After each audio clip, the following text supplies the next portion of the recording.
নবী, যে নবীর চেহারা দেখলে পরে এতিম সন্তানগুলো পিতা হারানোর বেদনা ভরে যেত, যে নবীর চেহারা দেখলে পরে খোদাত্ম সাহাবীগণ খোদা নেবার হয়ে যেত, যে নবীর চেহারা দেখলে পরে বিধবারা তাদের স্বামী হারানোর বেদনা ভরে যেত, যে নবীর চেহারা দেখলে পরে অর্থাৎ এতিম বাচ্চাগুলো তাদের পিতামাতা হারানোর বেদনা ভরে যেত। সেই নবী যখন এই কালেমার দাওয়াত দিয়েছিল, ইসলামের দাওয়াত দিয়েছিল, আবু জাহেলের মিথ্যা মামলাকে দীর্ঘ 29টি মাস কারাবরণ করেছিল। কারারুদ্ধ অবস্থায় গাছের লতাপাতা পর্যন্ত চিবিয়ে চিবিয়ে খেয়েছে, বাথরুমগুলো ছাগলের নেতির মতো হয়েছে। তারপরও আপনারা মনে বিশ্বনবী আখিরি জামানা নবী কালেমার দাওয়াত থেকে 1 ইঞ্চি সরে দাঁড়ায় নাই। আমরা সেই নবীর উম্মত, কথা বলুন ঠিক না বেটে? এখানে শেষ নয় প্রিয় বন্ধুরা, আপনারা মনে বিশ্বনবী আখিরি জামানার নবী এই কালেমার দাওয়াত দেওয়ার কারণে তায়েফের ময়দান রক্তাক্ত হয়েছিল। অর্থাৎ তায়েফের ময়দানে রাসূলের সমস্ত শরীর থেকে রক্ত বের হয়ে অর্থাৎ তিনি জমিনে বেহুশ হয়ে গিয়েছিল। অর্থাৎ বিশ্বনবী কালেমার দাওয়াত থেকে 1 ইঞ্চি সরে দাঁড়ায় নাই, কথা বলুন ঠিক না বেটে? এখানে শেষ নয় প্রিয় বন্ধুরা, আপনারা মনে বিশ্বনবী আখিরি জামানার নবী এই কালেমার দাওয়াত দেওয়ার কারণে উহুদের ময়দানে দান্দাভাবে শহীদ হয়েছিল। এই কালেমার দাওয়াত দেওয়ার কারণে আল্লাহ রাসূলের মাথার হেলমেট ফেলেছিল। এই কালেমার দাওয়াত দেওয়ার কারণে বিশ্বনবী তার মাতৃভূমি ছেড়েছিল। এই কালেমার দাওয়াত দেওয়ার কারণে আপনারা মনে বিশ্বনবী আখিরি জামানার নবী অর্থাৎ পিতৃভূমি ছেড়েছিল। এই কালেমার দাওয়াত দেওয়ার কারণে গোটা পৃথিবীতে অসংখ্য আলেমগণ অর্থাৎ জালিমের জুলুমের শিকার হয়ে পৃথিবীর মাস্তে বিদায় গ্রহণ করেছে। 1 ইঞ্চির জন্য বাতিলের কাছে মাতারাতে করি নাই, কথা বলুন ঠিক না বলে?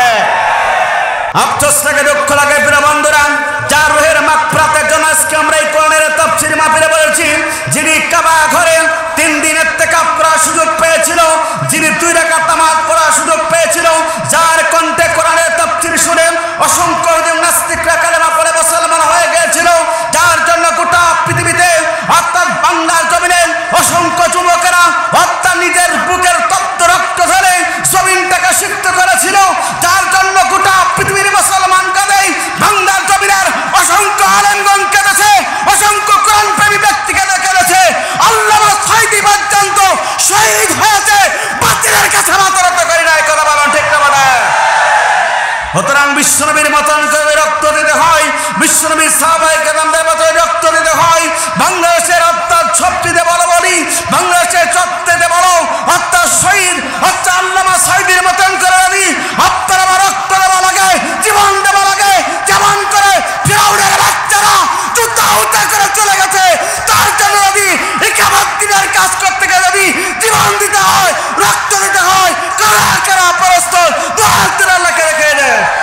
যে অবস্থায় থাকুক না কেন বান্দা আল্লাহর প্রশংসা করবে, কথা বলুন ঠিক না বেটে?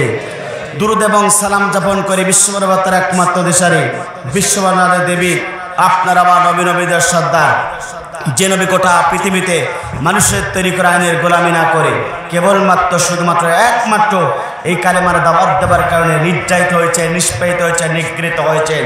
এই কালেমার দাওয়াত দেওয়ার কারণে মিথ্যা মামলা খেয়েছেন, মাতৃভূমি ছেড়েছেন।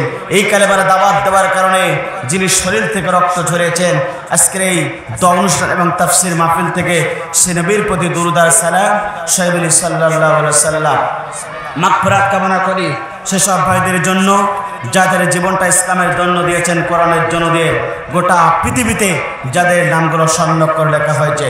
বিশেষ করে কোরআনের পাখি বাংলাদেশের আল্লামা সাঈদী আমাদের মাঝ থেকে চলে গেছে। আমরা তার রুহের মাগফিরাত কামনা করি। আল্লাহ পাক তার দুনিয়ার সমস্ত কাজগুলোকে আল্লাহ পাক কবুল করুক এবং তার কবরটাকে জান্নাতের টুকরা বানিয়ে দেখ। চিৎকার করে বলুন আল্লাহুম্মা আমিন। 2024 সালে বাংলাদেশকে দ্বিতীয়বার স্বাধীনতা করতে গিয়ে বৈষম্যবাদী ছাত্র আন্দোলনের যেসব ছাত্র যুবকেরা যারা দুনিয়ার মাঝে বিদায় গ্রহণ করে মহান রবের দরবারে চলে গেছে, আমরা তাদের জন্য আল্লাহর কাছে দিল খোলা দোয়া করে, আল্লাহ ওই বৈষম্যবাদী ছাত্র আন্দোলনের ব্যক্তিগুলা যারা কেবলমাত্র একমাত্র অত্যাচারে বাংলাদেশকে দ্বিতীয়বার স্বাধীনতার জন্য যারা নিজের রক্ত দিয়েছে, বিশেষ করে মনে পড়ে যায় ওই রংপুরের কৃতি সন্তান শহীদ আবু সাঈদের কথা বলুন ঠিক না বেঠি? এই বাংলাদেশে 2024 সালে আমরা সেটাই দেখতে পেলাম। একজন ইসলামী আন্দোলনের কর্মী, যিনি ইসলামী আন্দোলনের ছাত্র শিবিরের সাথী ছিলেন, শহীদ আবু সাইদ পর্যন্ত মাত্র 10টা হাত দূরে থেকে পুলিশের সামনে নিজের বুকটাকে পেতে দিয়ে সে দেখিয়ে গেল এই বাংলাদেশের যুবকেরা ইসলামের জন্য, কোরআনের জন্য, মাতৃভূমিকে স্বাধীন করার জন্য নিজের বুক পর্যন্ত দিতে পারে, জীবন পর্যন্ত দিতে পারে, কিন্তু বাতিলের কাছে মাথা নত করতে পারে না। শহীদ আবু সাইদ এটাই দিকে গেল। শহীদ আবু সাইদ হচ্ছে গোটা পৃথিবীর একজন ব্যক্তি যে 1971 সালে নয় 2024 সালের বাংলাদেশের স্বাধীনতার জন্য সবচেয়ে বড় অবদান যা। আমরা তার রুহের মাগফিরাত কামনা করি। আল্লাহ পাক তার অনুসারী যারা এই দুনিয়ার মাঝ থেকে চলে গেছে 2024 সালে দ্বিতীয়বার বাংলাদেশ স্বাধীন করতে গিয়ে যারা জীবন দিয়েছে, আল্লাহ পাক তাদের কবরবাসীগুলোকে জান্নাতের টুকরা বানিয়ে দেখ। চিৎকার করে বলেন আল্লাহুম্মা আমিন। এবং যারা এখনো যারা হাসপাতালে অসুস্থ আছে, আমরা দোয়া করি আল্লাহ তাআলার কাছে যেন আল্লাহ রাব্বুল আমিন অতি তাড়াতাড়ি যে ভাইরা আমার অসুস্থ আছে তাদের শিফায়ে কামেলা দান করুক, আমাদের মাঝে যেন আবারও ফিরে আসতে পারে সেই তৌফিক দান করুক। চিৎকার করে বলেন আল্লাহুম্মা আমিন। প্রিয় উপস্থিতি, আমরা এই দোয়া মাহফিলে এবং কোরআনের মঞ্চে আসতে পেরে খুশি না বেজার? জোরে বলেন খুশি না বেজার? কারা কারা খুশি? দুহাত তুলে একটি আল্লাহকে দেখায়। লিল্লাহে তাকবীর, লিল্লাহে তাকবীর। হাত নামান। আমরা এমন একটি পরিবেশ পাবো, এখান থেকে 1 মাস আগেও কি আমরা জানতাম? জোরে বলেন জানতাম? মঞ্চেতে কোরআনের কথা বলাই যেত না। এই কেশবপুরে এই এলাকার অনেকবার এসেছি, কোরআনের কথা বলতে গেলে অনেক বাধা প্রতিবন্ধকতা, অনেকে আমাকে ডিস্টার্ব করছে। সুতরাং এই 2024 সালে 5 আগস্টের পরে বাংলাদেশে ইসলামী রাষ্ট্রের জন্য ইনশাল্লাহ বিজয় হয়েছে। সুতরাং আগামীর পার্লামেন্ট হবে কোরআনের পার্লামেন্ট, আগামীর পার্লামেন্ট হবে ইসলামী আন্দোলনের পার্লামেন্ট, আগামীর পার্লামেন্ট হবে বাংলার জমিনে কোরআনের পার্লামেন্ট। সুতরাং কোরআনের পার্লামেন্টকে যদি বিজয় লাভ করতে হয় সিদ্ধান্ত গ্রহণ করতে হবে। আজকে শহীদ আল্লামা সাইদি আবু সাইদের বাঁচান করে দীপ্ত শপথ নিতে হবে। আগামী সংসদ নির্বাচনে বাংলার জমিনে ইসলামী আন্দোলনকে বিজয় লাভ করার জন্য আপনার সমর্থ থাকা দরকার। সুতরাং আগামীর পার্লামেন্ট কোরআন আমরা সকলে চাই কিনা? বাংলাদেশে আমি সাম্প্রতিক মালয়েশিয়াতে মুসলিম ইয়ুথ কমিউনিটি সেন্টারে আয়োজিত একটি কোরআনের অর্থাৎ কনফারেন্সের আয়োজন করা হয়েছিল। বাংলাদেশ থেকে আমরা 4 জন মেহমান গিয়েছিলাম, যার আজকে যিনি প্রধান মেহমান মুফতি আমির হামজা সেই কনফারেন্সে কোরআনের কথা বলেছে। আমি আপনাদের আল্লাহর গোলাম, আপনাদের প্রিয় সন্তান সমতুল্য কারোর ভাই আল্লাহ রাব্বুল আমিন সেই মঞ্চে আমাকে কোরআনের কথা বলেছেন। সারা বাংলাদেশের এক উজ্জ্বল জ্যোতিষ্ক কবির বিন সামাদ এবং বগুড়ার কৃতি সন্তান অর্থাৎ আব্দুল সালাম যুক্তিবাদী তিনিও কথা বলেছেন, আমরা সেখানেও কথা বলেছি। তো মালয়েশিয়া প্রবাসী সকলের দাবি আগামীতে যেন এই বাংলাদেশে ইসলামী রাষ্ট্র প্রতিষ্ঠার জন্য যারা বাংলাদেশে সঠিকভাবে একটি দল আছে, যারা বাংলাদেশে যদি পার্লামেন্টে যেতে পারে, তারা বিশ্বাস করে এই বাংলাদেশের সমস্ত রক্ত খচিত এই লাল পতাকা তারা টিকিয়ে রাখতে পারবে। এই দলটার কেউ নাই, ওপেন ভাবে তারা বলে দিয়েছে বাংলাদেশ জামাত ইসলামের কাছে যদি বাংলাদেশের পার্লামেন্ট দেওয়া হয় তাহলে সমস্ত গোটা পৃথিবীর বাঙালি যারা আছে তারা বিশ্বাস করে এই দেশ সঠিকভাবে চলবে। উপস্থিতি, এই জন্য আমরাও চাই এই বাংলার জমিন এই কোরআন দিয়ে চলুক। আমাদের কোনো সমস্যা আছে? এই কোরআন দিয়ে জমিন চললে কেউ কারোর মারবে না, কেউ কার আঘাত করতে পারবে না। বাংলাদেশের এমন একজন বাংলাদেশ জামাতের আমির পেয়েছে যিনি এত কষ্ট দিয়েছে তাকে। এই বাংলাদেশে জামাত ইসলাম করতে গিয়ে 5-6 জন প্রায় শহীদ হয়েছে, তারা বিদেশের বুকে পালাই যায় না। সুতরাং বাংলাদেশের সবচেয়ে ক্ষতিগ্রস্ত হয়েছে বাংলাদেশ জামাত ইসলামের কর্মীরা এবং তারা জুলুম নির্যাতনের শিকার হয়েছে। কিন্তু তিনি বিদায় হওয়ার পরে ঘোষণা দিয়েছে আমি সমস্ত মানুষগুলোকে ক্ষমা করে দিয়েছি। সুতরাং যে ব্যক্তিটা জুলুম নির্যাতনের শিকার হওয়ার পরেও মানুষকে ক্ষমা করে দিতে পারে, এই ব্যক্তিটা মনে হচ্ছে বাংলাদেশ চালানোর সবচেয়ে বড় দাবিদার। কথা বলুন ঠিক না বেঠিক? উপস্থিতি আরেকটা কথা বলে আমার আলোচনা শুরু করতে চাই। আমাকে অনেকে প্রশ্ন করেছে যে হুজুর, বাংলাদেশের স্বাধীনতার পূর্বে দীর্ঘ 5টি বছর বাংলাদেশের সবচেয়ে আলোচিত বক্তা ডক্টর মিজানুর রহমান আজহারী তিনি আলোচনা করতে পারেন না। এই জালিম শেখ হাসিনা স্বৈরাচার শাসক, রক্তখচিত শাসক, যে রক্ত না দেখলে তার ঘুম হতো না। পরিকল্পিত করে শেখ হাসিনা ডক্টর মিজানুর রহমান আজহারীকে বিদেশের মাটিতে তারাই তাকে বিতাড়িত করেছিল। অনেকে আমার কাছে প্রশ্ন করে, হুজুর ডক্টর মিজানুর রহমান আজহারী কবে আসবে? আমরা একই টেবিলে কথা বলেছি, একই সাথে আমরা একটি অনুষ্ঠানে ছিলাম, তার কাছে আমি দাবি রেখেছিলাম, ভাই আপনি কবে যাবেন বাংলাদেশে? আপনাকে তো বাংলাদেশের লোক অনেক বড় জায়গায় দেখতে চায়। তিনি বলেছিলেন, ইনশাল্লাহ কোরআনের মঞ্চে আমি কথা বলবো অতি তাড়াতাড়ি, অর্থাৎ এই মাসের শেষ অথবা আগামী মাসের প্রথম সপ্তাহে ডক্টর মিজানুর রহমান আজহারী বাংলার জমিনে আসবে ইনশাল্লাহ। বাংলাদেশের 64টা জেলায় যেমন মুফতি আমির হামজা কোরআনের তাফসীর করছে, ডক্টর মিজানুর রহমান আজহারী অর্থাৎ তিনি পর্যন্ত কোরআনের কথা বলবে। আপনারা খুশি না বেজা? জোরে বলেন, খুশি না বেজা?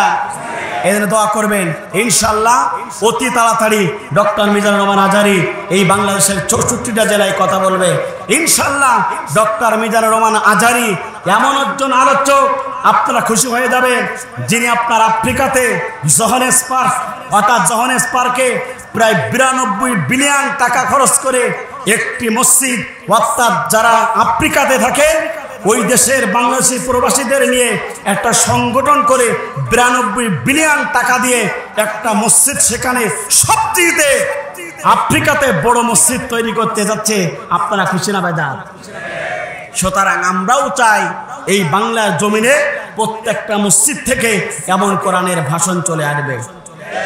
আমরা চাই এদেশে কোনো প্রকার চোর থাকবে না, আমরা চাই এদেশে ধর্ষণকারী থাকবে না, আমরা চাই যারা বাংলাদেশ থেকে প্রতি সেকেন্ডে 22,000 টাকা লুট করে বিদেশের বুকে পাঠিয়েছে, যারা আপনার আমার ট্যাক্সের টাকা প্রতি মিনিটে 1,32,000 টাকা পার করেছে, আমরা চাই যারা বাংলাদেশের থেকে প্রতি ঘন্টায় কোটি কোটি টাকা পাচার করেছে, আমরা চাই গত 17 বছরে জুলুমের শিকার হতে হয়েছে প্রায় 99.1 বিলিয়ন টাকা দুর্নীতি করেছে, যারা 94,000 বিলিয়ন টাকা তারা এদেশ থেকে ঋণগ্রস্ত করেছে।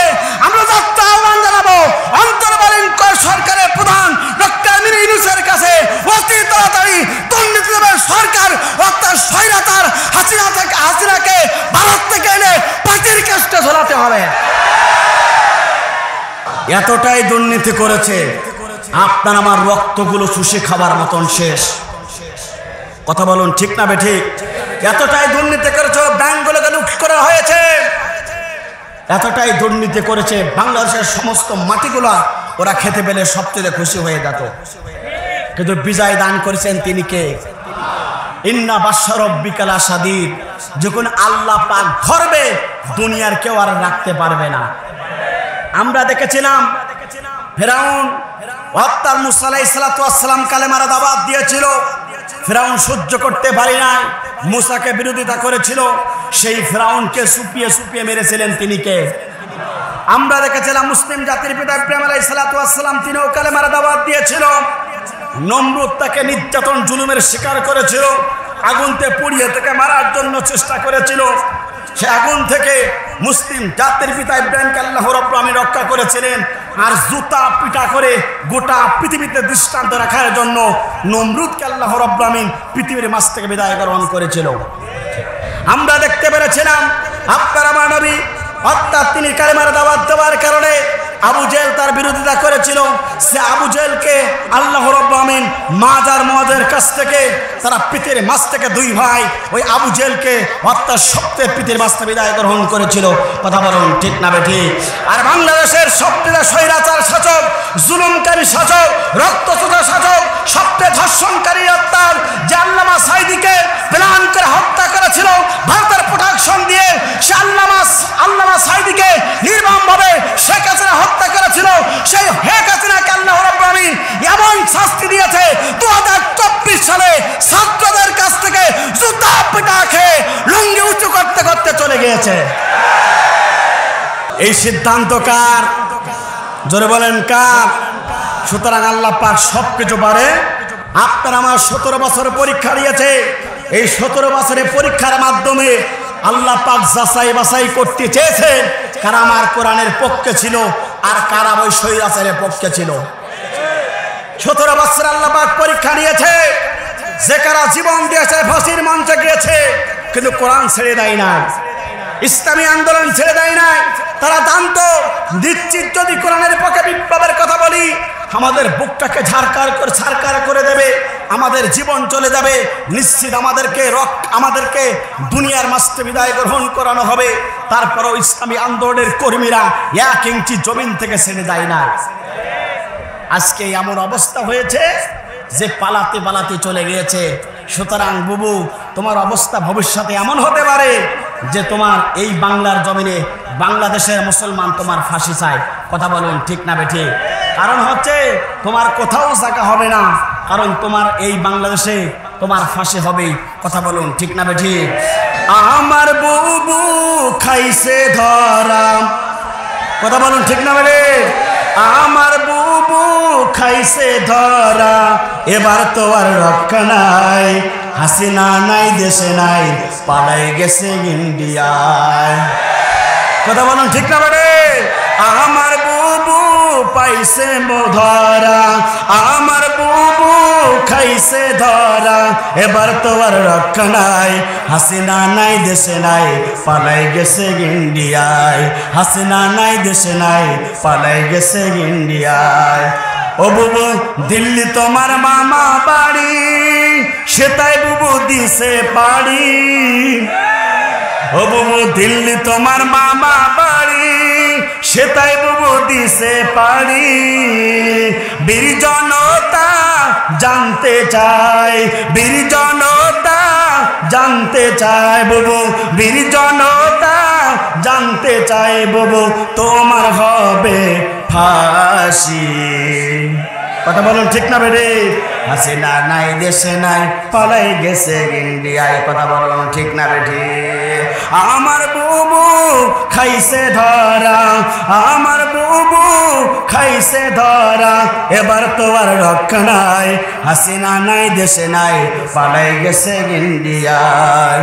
ও বুবু, এই দেশে তোমার ঠিকানা এ জন্মে আর হবে না। আপনাকে শেখ হাসিনা এই দেশে থাকুক, আপনারা কি চান? ধরে বলেন চান? বুবু, এ দেশে তোমার ঠিকানা এ জন্মে আর হবে না।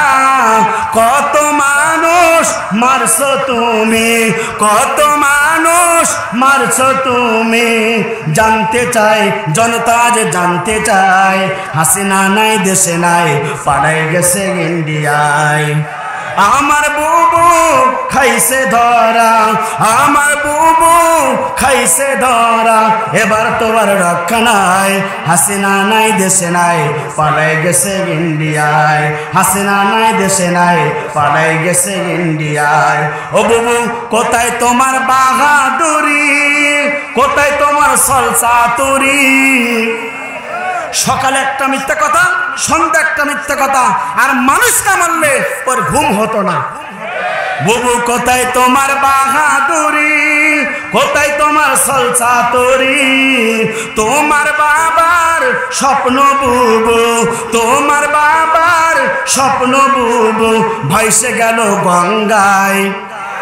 হাসিনা নাই দেশে নাই, পালাই গেছে ইন্ডিয়ায়, হাসিনা নাই দেশে নাই, পালাই গেছে ইন্ডিয়ায়।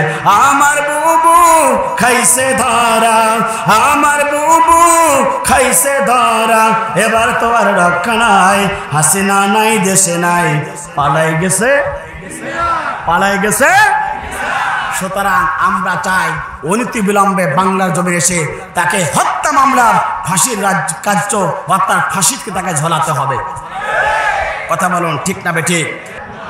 যদি ডক্টর শফিকুর রহমানের আদেশে যদি বাংলাদেশ জামাত ইসলামের প্রত্যেকটা মানুষকে যদি ক্ষমা করে দিতে পারে, আর আপনি আমি কি একটু ধৈর্য সহকারে আজকে কোরআনের ময়দানে বসে থাকতে পারবো না?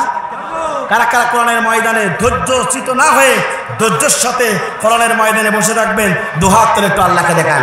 লিল্লাহে তাকবীর, লিল্লাহে তাকবীর। হাত নামান। উপস্থিতি আজকে আপনাদের সম্মুখে গুরুত্বপূর্ণ আলোচনা করতে চাই। আমরা এসেছি কোরআন শোনার জন্য।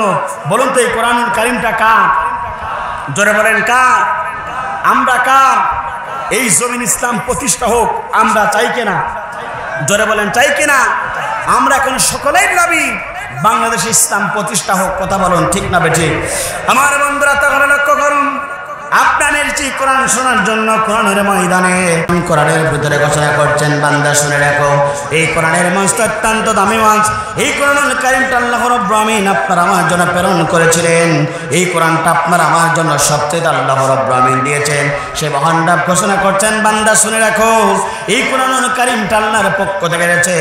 গোটা পৃথিবী যতবার করে অন্ধকার পথ আছে, অন্ধকার মত আছে, অন্ধকার মতদর্শ আছে, সমস্ত মতদর্শ সবকিছু দুর্বার করে এই কোরআনটা নাজিল করা হলো কেবলমাত্র শুধুমাত্র একমাত্র এই জমিন ইসলাম প্রতিষ্ঠার জন্য। কথা বলুন ঠিক না বেঠিক? সেই মহান রব কোরআনুল কারীমের ভিতরে আল্লাহ পাক ঘোষণা করলেন, আলিফ লাম রা কিতাবুন আনজালনাহু ইলাইকা লিতুখরিজান নাসা মিনাল যুলুমাতি ইলান নূর। চিৎকার করে বলুন আল্লাহু আকবার। আল্লাহর পক্ষ থেকে জিবরাইলের মাধ্যমে বিশ্বনবীর প্রতি কোরআনটা নাযিল হলো। কারণটা হলো গোটা পৃথিবীতে যাবার অন্ধকার পথ আছে, গোটা পৃথিবীতে অন্ধকার যত প্রকার সমাজ আছে, সমস্ত অন্ধকার পথ এবং মতকে ভুলে গিয়ে কেবলমাত্র শুধুমাত্র একমাত্র একটি সোনালী সমাজ তৈরি করার জন্য 1400 বছর আগে আল্লাহ নবীর পথে আল্লাহ রাব্বুল আলামিন এই কোরআনুল কারীমটা নাযিল করেছিলেন। কথা বলুন ঠিক না বেঠিক? কোরআন নাযিল হলো অন্ধকার পরিবেশ, অন্ধকার সমাজ থেকে পরিবর্তন করার জন্য কোরআন নাযিল হলো। উপস্থিতি কোরআনটা নাযিল হলো এমন একটা সমাজে ইসলামের প্রতি যে সমাজে নারীর কোনো সতীত্ব গ্রান্তি ছিল না, মারামারি কাটাকাটি হানাহানি লেগেই থাকতো, জোর যার ছিল মূল্যক তার ছিল, এমন একটা সমাজে কোরআন নাযিল হয়ে গেল।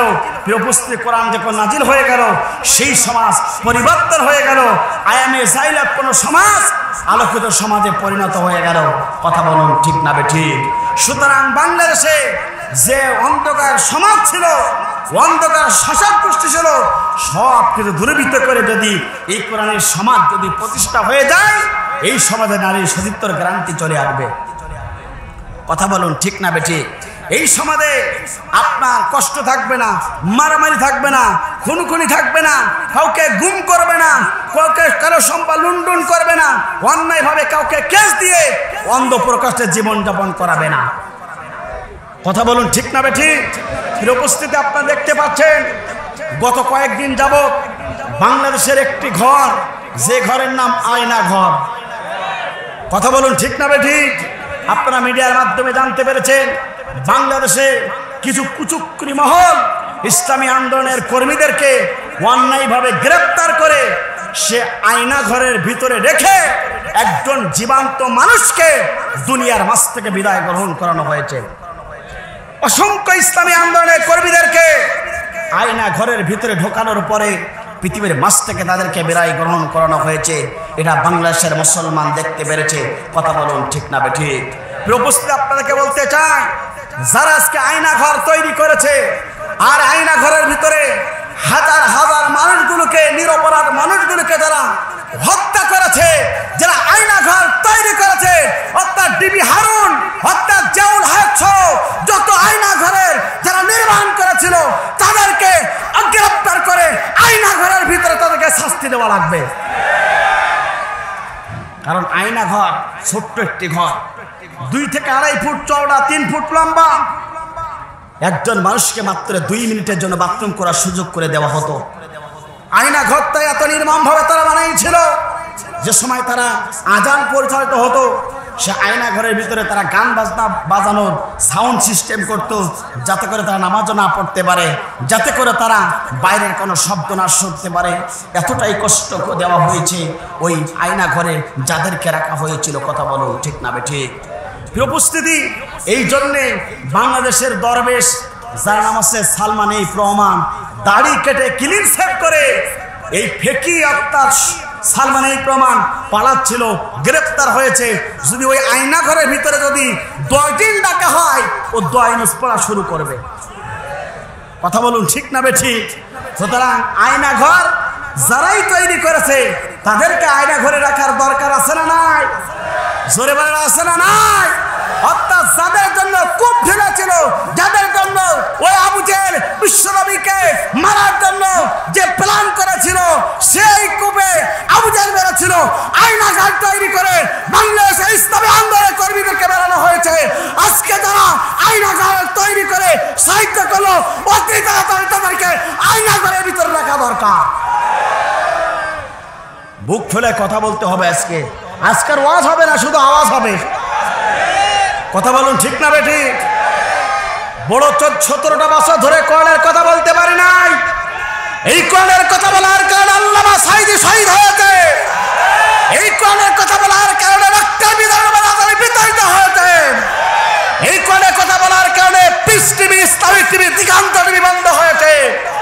এই কোরআনের কথা বলার কারণে জাকির নায়েক বিতাড়িত হয়েছে। কথা বলুন ঠিক না বেঠিক? কথা বলুন ঠিক না বেঠিক?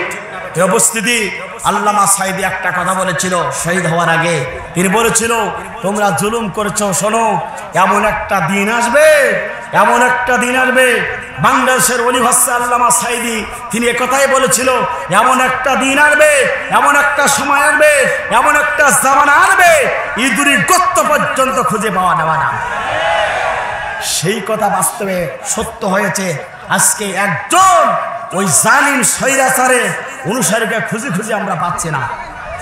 কোথায় যে পালাইছে আল্লাহ পাকই ভালো জানে। কথা বলুন ঠিক না বেঠিক?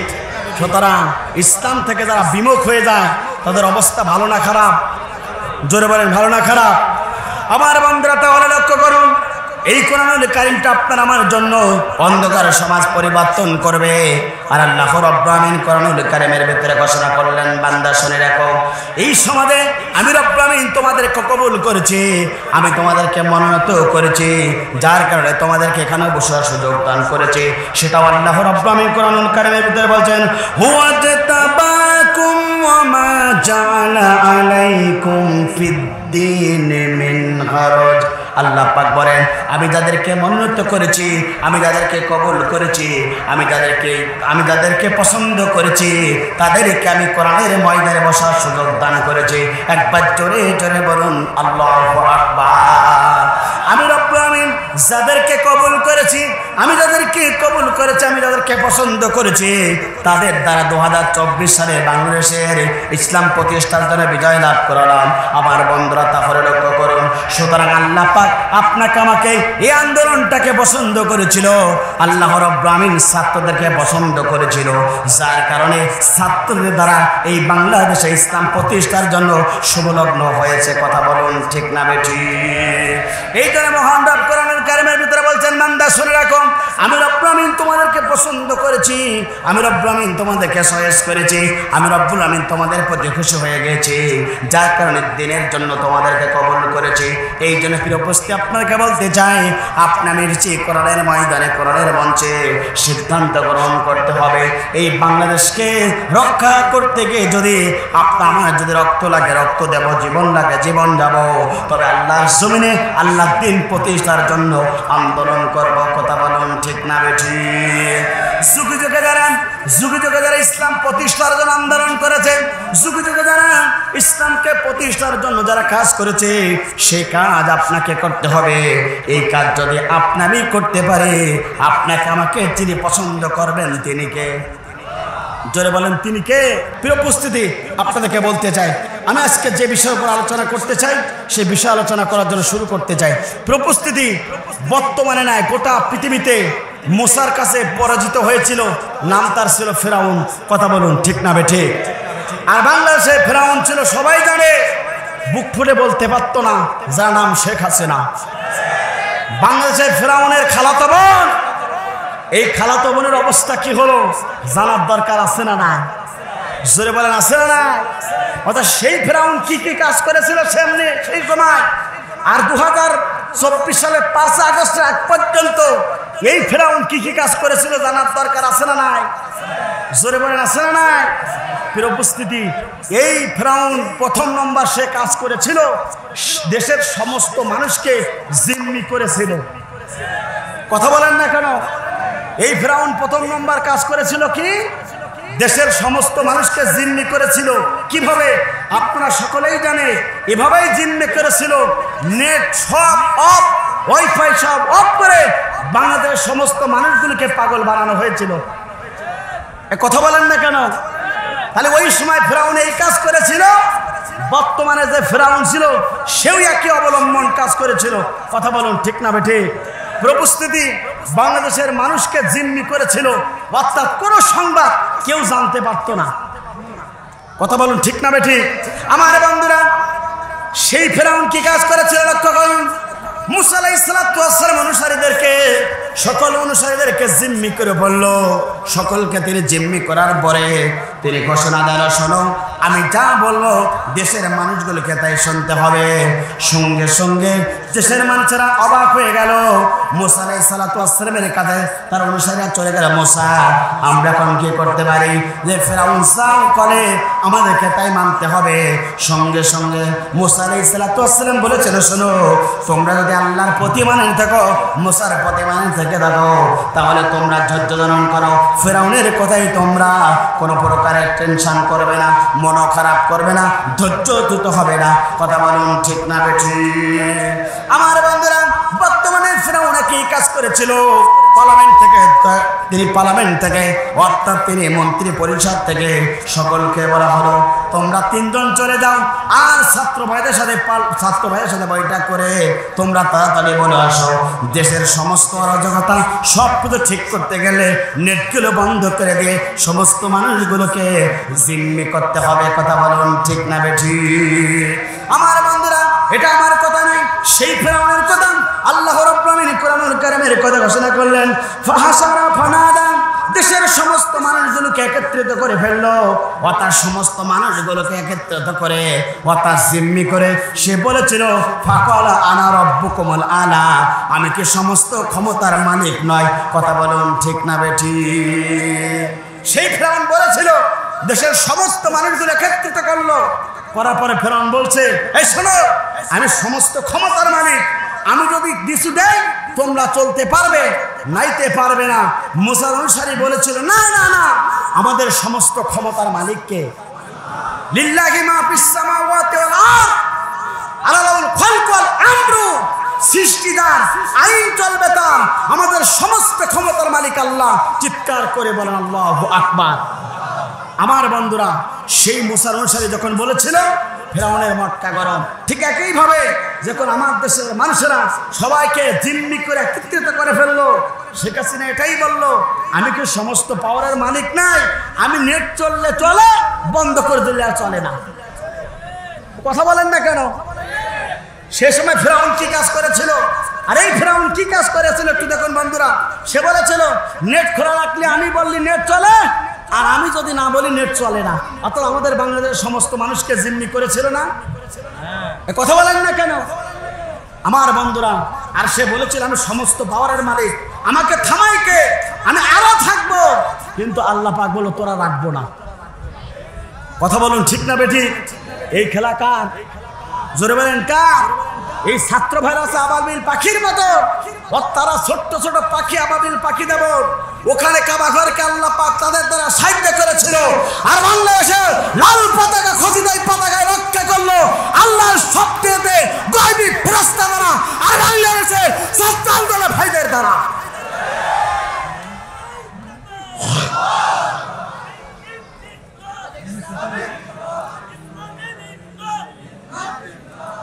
উপস্থিতি আপনাদেরকে বলতে চাই, অর্থাৎ সেই ফেরাউন জিম্মি করে এই কাজ করতে ছিল, আর এই ফেরাউন একই কাজ করেছিল। কথা বলুন ঠিক না বেঠিক?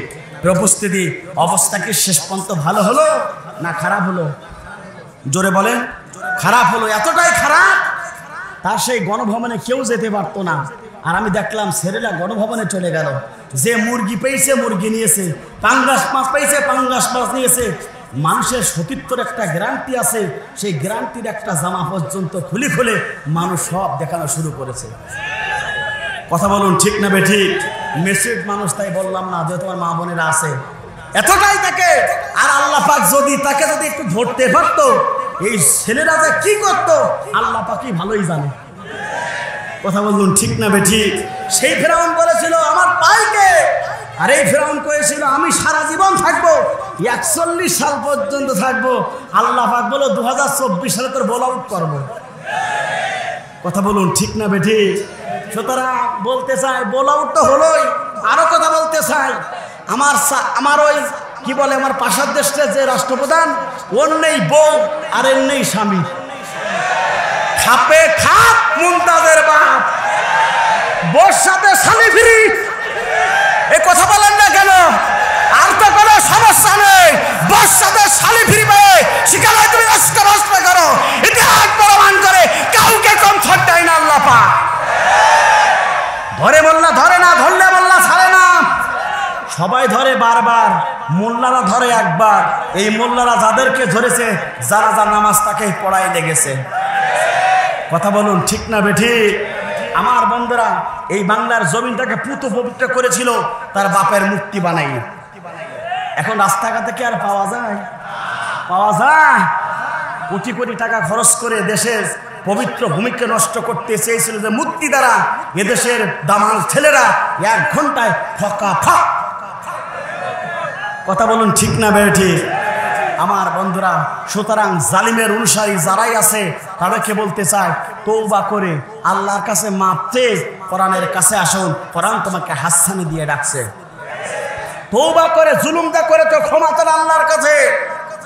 আল্লাহ পাক ক্ষমা না করলে তোমাকে কেউ ক্ষমা করতে পারে না। আল্লাহর কাছে ক্ষমা চান।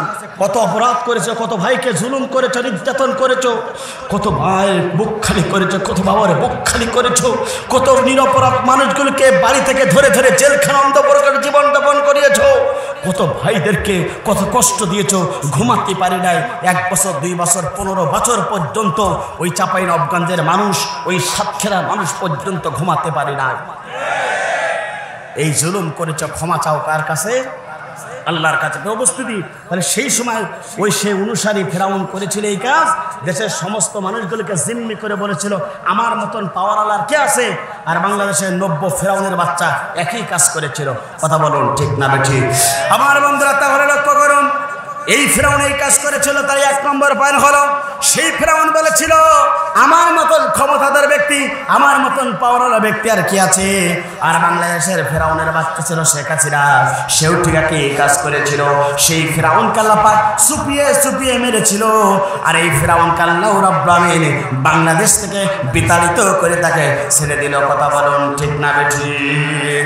আমার বন্ধুরা ফেরাউনের 2 নম্বর অনুসারী হলো, 2 নম্বর পয়েন্ট হলো সেই ফেরাউন ছিল সীমালঙ্ঘনকারী। আর এই সীমালঙ্ঘনকারী এই ফেরাউন পর্যন্ত ছিল। কথা বলুন ঠিক না বেঠিক? সেই ফেরাউন ছিল সীমালঙ্ঘন করেছিল।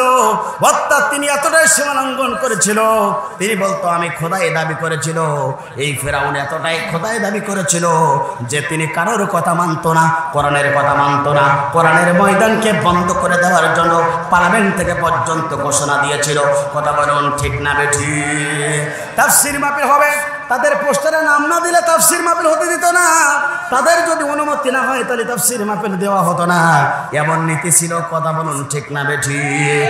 অর্থাৎ সেই ছিল সবচেয়ে সীমালঙ্ঘনকারী।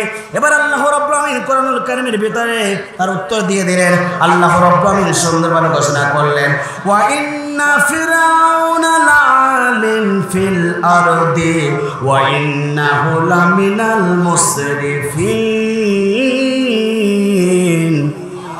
আল্লাহ পাক বলেন সেই ফেরাউন ছিল প্রভাবশালী, সেই ফেরাউন ছিল ক্ষমতাধর, সেই ফেরাউন ছিল যা বলতো সেই কথা মানা লাগতো।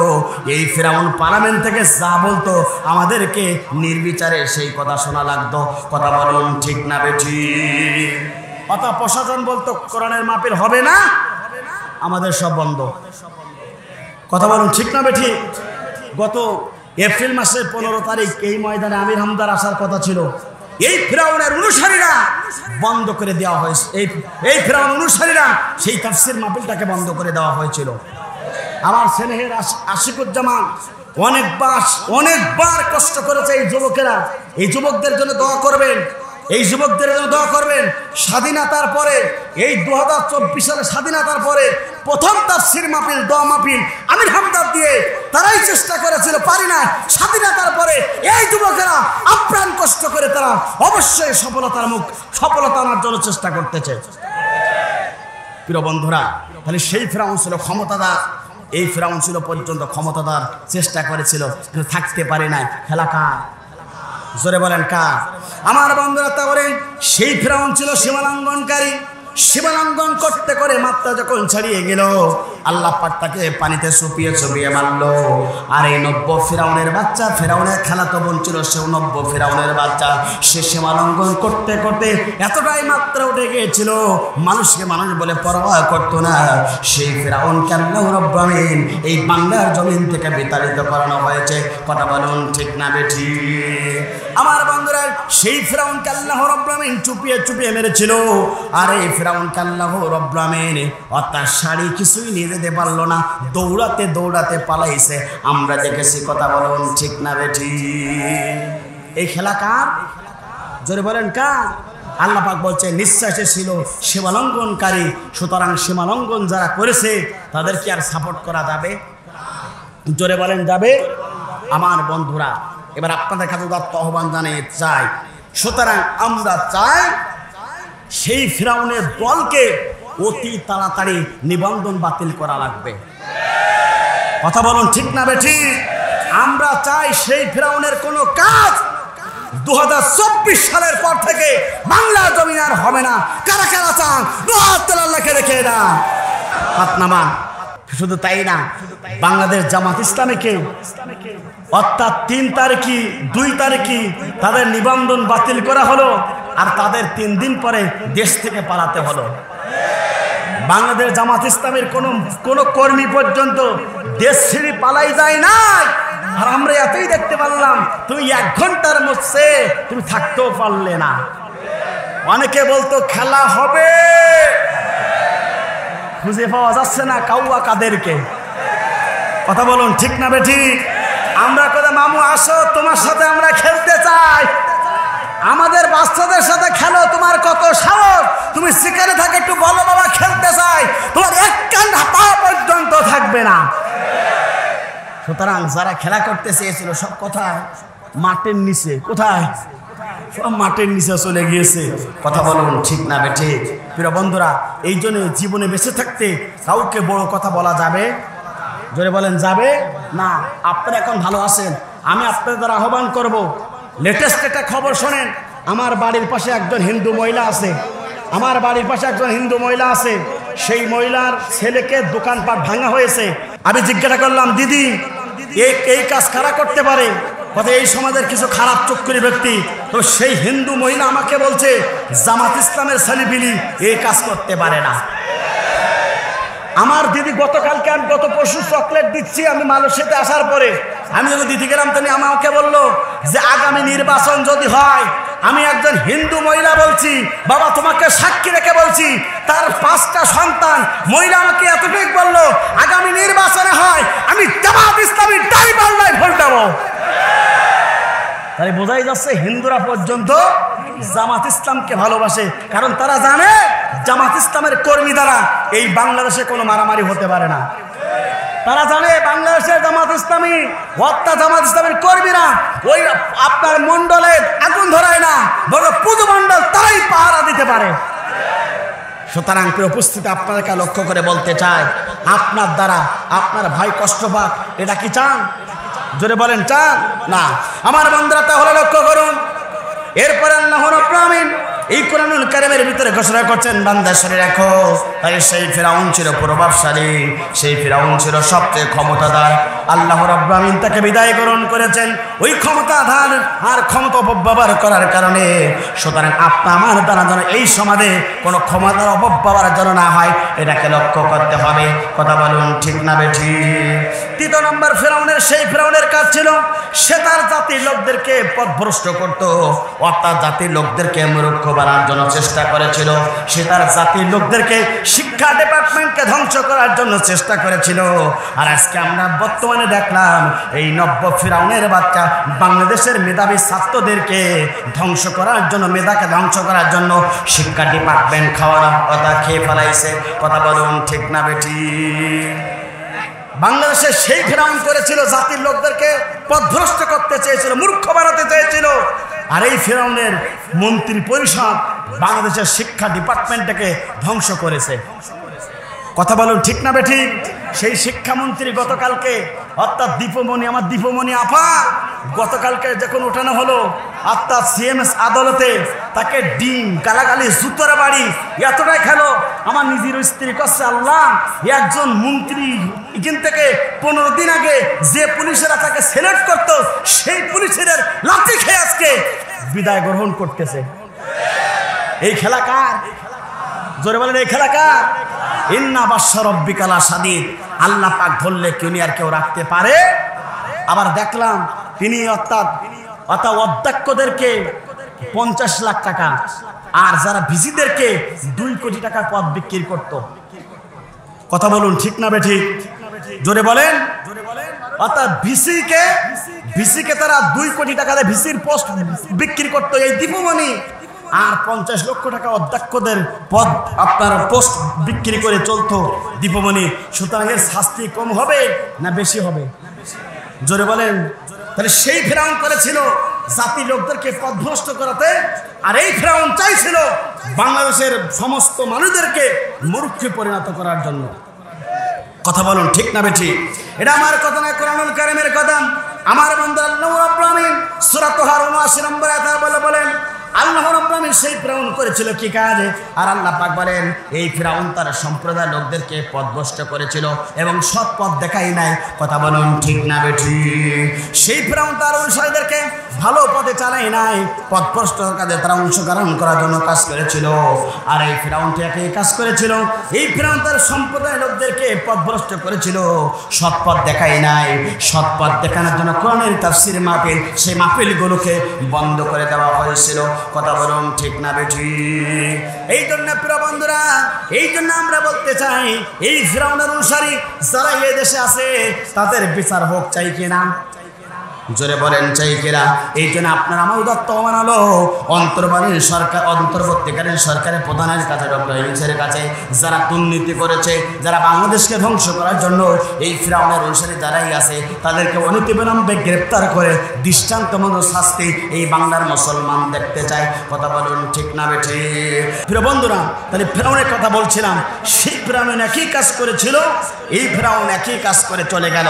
তাহলে আপনার আমার দিন বিজয়ের পরে কি কি কাজ করার দরকার জানার দরকার আছে না নাই? এখন তো ফেরাউন নেই, তাহলে আপনার আমার কাজ কি? আল্লাহ পাক বলছেন সূরা নাসরের ভিতরে, ইজা জাআ নাসরুল ফাত, যখন আল্লাহর বিজয় আসবে হে নবী আপনি দেখবেন মানুষেরা দলে দলে পঙ্গপালের মতন করে ইসলামের ভিতরে দাখিল হবে। চিৎকার করে বলেন আল্লাহু আকবার।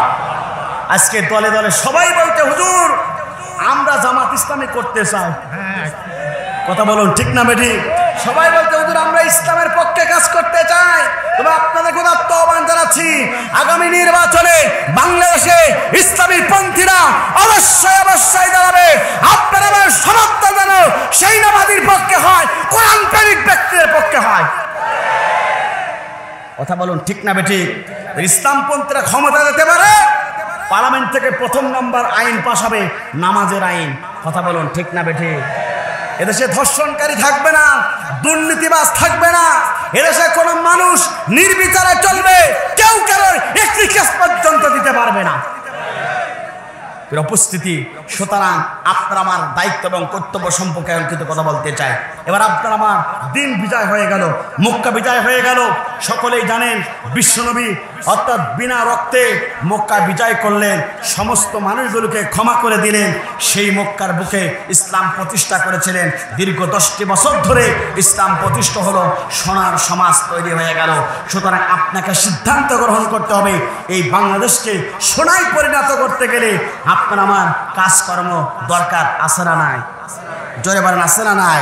আমার বন্ধুরা তাহলে লক্ষ্য করুন, বর্তমানে আপনার আমার দায়িত্ব এবং কর্তব্য হলো, 1 নম্বর দায়িত্ব এবং কর্তব্য হলো এই সমাজে কোরআন প্রতিষ্ঠার জন্য 1 নম্বর আপনার আমার কাজ হলো আল্লাহর কোরআনের পক্ষে ইসলাম প্রতিষ্ঠার জন্য আপনাকে কাজ করা লাগবে। কথা বলুন ঠিক না বেঠি?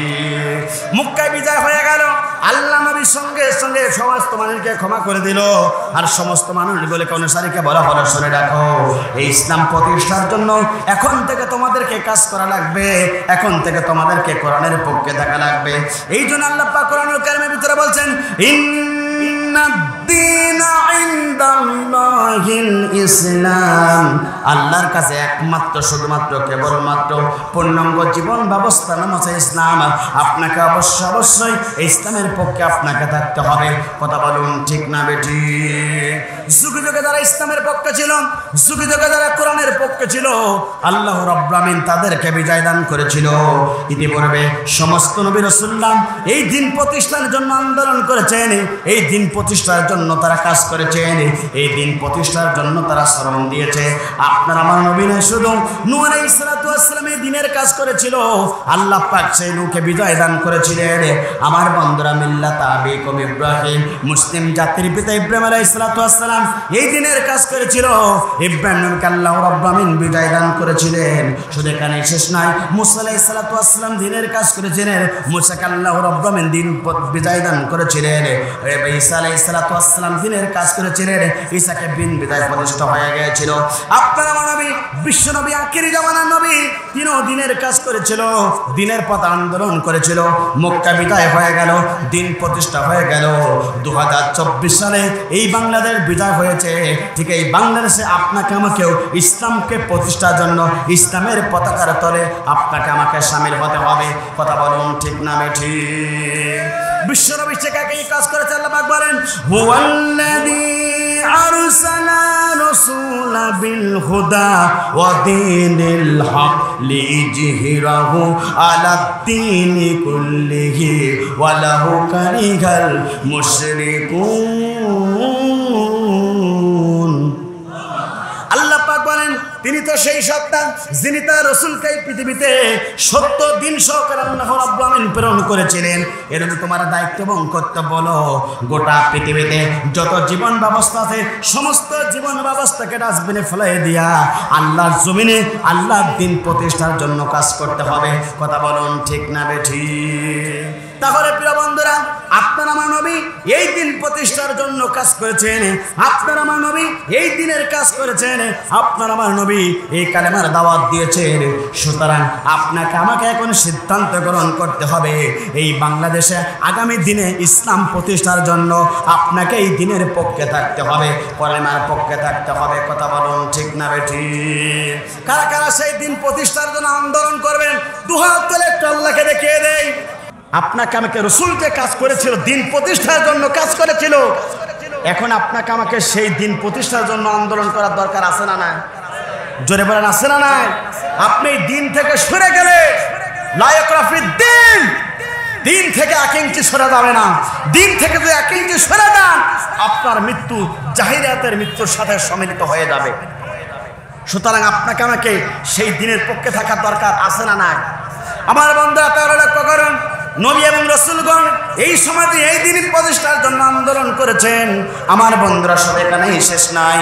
আপনারা আমার এই দিন প্রতিষ্ঠা করতে গিয়ে নবীর সাহাবায়ে কেরামরা পর্যন্ত জীবন দিয়েছে, রক্ত দিয়েছে, ফাঁসির মঞ্চে গিয়েছে, হাসতে হাসতে বিদায় গ্রহণ করেছে। তারপরও নবীর সাহাবায়ে কেরামরা দিন থেকে 1 ইঞ্চি সরে দাঁড়ায় নাই। তাহলে প্রিয় বন্ধুরা, লক্ষ্য করুন, নবী আলা কাজ আপনাকে করতে হবে। এখন ওপেনভাবে সুযোগ এসেছে, এই সুযোগ থেকে আমি বঞ্চিত হব না। আপনাকে আমাকে এখন থেকে সিদ্ধান্ত গ্রহণ করতে হবে, দিন বিজয় করার জন্য দিন বিজয়ের দলে আপনাকে সম্পৃক্ত হতে হবে। আর বাংলাদেশে দিন প্রতিষ্ঠার আন্দোলনের একটা দল আছে, সেই দল আছে বাংলাদেশ জামাত ইসলামী। কথা বলুন ঠিক না বেঠি? আমার বন্ধুরা, নবীর প্রিয় সাহাবায়ে কেরামরা এই দিনকে বাস্তবায়ন করতে গিয়ে কেমন কষ্ট করেছে, আপনাকে আমাকে সেই কষ্ট পর্যন্ত করতে হবে। একজন নবীর প্রিয় সাহাবীর কথা আপনাদেরকে জানাতে চাই। আল্লাহ নবীর একজন প্রিয় সাহাবী ছিল, নাম তার ছিল আমর ইবনে জামুহ রাদিয়াল্লাহু তাআলা আনহু।